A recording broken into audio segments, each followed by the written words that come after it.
Hey guys, Dan here from Daniel Norris Effects, and this one goes out to all the guys in the Blackmagic Pocket Cinema Camera user group who we recently had a big debate over what was better, ProRes HQ or ProRes Proxy. Or no, more to the point it's the usability of ProRes Proxy.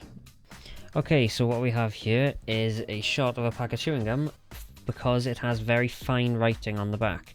Now, the reason I'm using this is because this test is based off a little bit of messing about I did before when I wanted to see what the actual difference was between ProRes HQ, 422, LT and Proxy to see if there was a noticeable difference.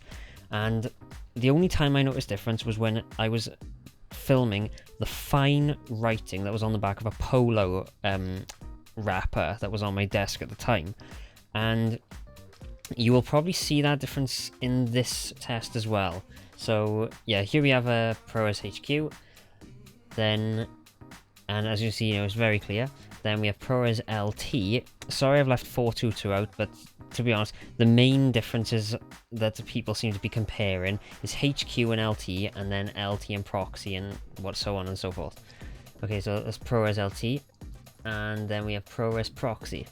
Now, if you noticed any difference, any significant difference between those, you've probably got a magnifying glass pressed up against your monitor at the moment. And also, just for a little quick comparison as well, and this is just to prove a point, really, more or less. Here is the .mov file from the Canon. Okay, so here right now we have HQ compared side by side with LT. And in all honesty, I've full screened this more or less on my computer and I cannot see any difference in either of them.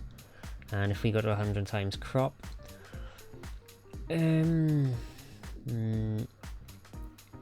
the bare slightest hint of maybe softness or maybe slight, I don't know how to describe it, but it's on the LT, but honestly I can sort of see the same on HQ anyway. It's not so much softness as I think it's just pixelation or something, but I can't see much of a difference really. Okay, and now we're looking at LT versus Proxy, and once again there's like next to no difference, and maybe on the dust on the underneath it where the light is shining on it, maybe there's a bit more detail in it on the LT, but in the writing I think if we got 100% crop, yeah, I really can't see any difference. Not in this test anyway. In the test I did before, the only thing I noticed, and I think it's because that one was a bit more of a low light situation as well, because this one I've actually lit it with a couple of torches. I noticed that between going from HQ to Proxy, which actually I will do now. Yeah, the only time I can notice the difference really is going between the HQ and Proxy, and as you can see at 100%. I can't really see any difference. But then if we go in a bit closer, that's where, I don't know if you can see it, but I don't really want to call it like it's not pixelization, it's more a sort of less definition, because if you look on the W on Wrigley,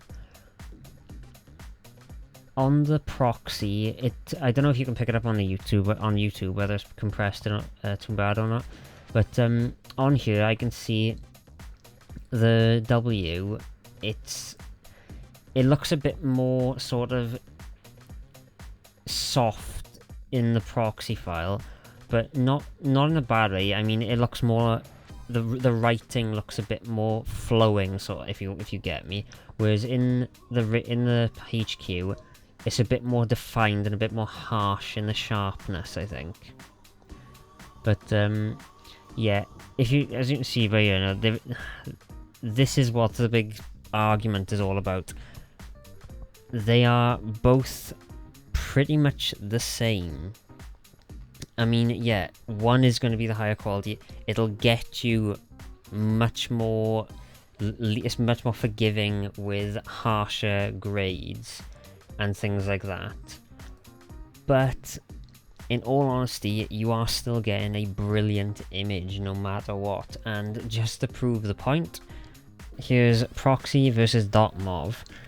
Now, side by side like this, there's not all that much difference to notice, apart from there's obviously a bit more, you can obviously better define the writing on the back, or the text on the back, than you can the .mov.